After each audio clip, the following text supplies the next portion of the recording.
Hi and welcome to the Resources Roadhouse. I'm Wally Graham. I'm at the 2023 RIU Explorers Conference in Fremantle, and I caught up with Dan Thomas, Managing Director of Hammer Metals. Dan, great to see you again. Welcome back. Thanks, Well. Thanks for having me on. All right, now, Hammer Metals, you guys have been quite busy of late. There's been some a string of news releases coming out. Best you let me know what was going on. Give us a pricey down version of the latest lot of news. Yeah, thanks. Well, we had a pretty extensive drilling program at the end of last year. Probably the key news for our investors coming out of the end of last year's program was some really significant results out of our Kelman project. So we're drilling to the north there at shallow depths, looking for extension of mineralisation. Had nice broad zones up to 100 metres in economic widths of copper.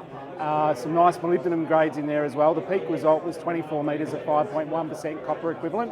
So we're pretty wrapped with those results. In addition, we had some news out of some of our exploration projects. Hardway, 30 metres at 1.1, system that has effectively not been drill tested, previous mine, fantastic opportunity in the Mount Isa region. All right.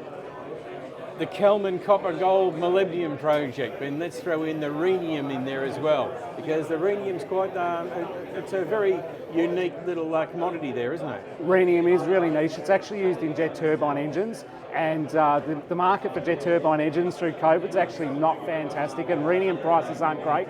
But what is really significant this year is molybdenum prices. They've hit all-time highs since the start of this year, so we're 6 weeks in, they've doubled.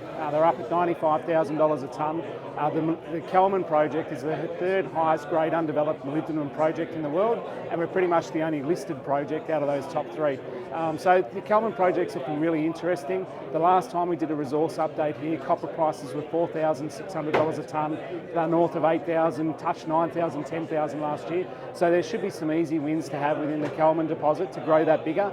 In addition, those drill results should just add to the mineral inventory that we have there. I find it interesting, you've got those couple of commodities like molybdenum and rhenium that aren't lithium. You know, I mean, there's proof out there that there's other commodities out there that are just as important. Yeah, absolutely. As we go through the phase of really looking for these critical minerals, we've seen what's happened with copper, we see what happens with lithium, all the byproducts from these big mines that have been mined over time. You know, those byproducts also start to come out of the market. New discoveries are needed to be made and new mines brought into production. Molybdenum is no different to copper, it's no different to your rare earths. It's on the critical minerals list. Globally, the US are looking for it, Australia's looking for it. It is really important, and there's not a lot of places in the world where it's mined. Northwest Queensland is one of the best molybdenum provinces around with some really unique discoveries, of which Kelman's one of. All right, so looking forward, what do we expect to hear? Yeah, so our resource update should be out in late Q1, early Q2 this year. So I think, our investors should look forward to that. Drilling starting again at the end of this month. We've got 4 or 5 prospects that have got a single, maybe 2, 3 drill holes in them. All of them offer good grades of copper mineralisation. Exploration front's looking good. Mineral inventory updates looking good. Mount Isa copper, everyone's there at the moment, getting great results. We've got prime position in the province. We're just really looking forward to this year and improving what we're doing.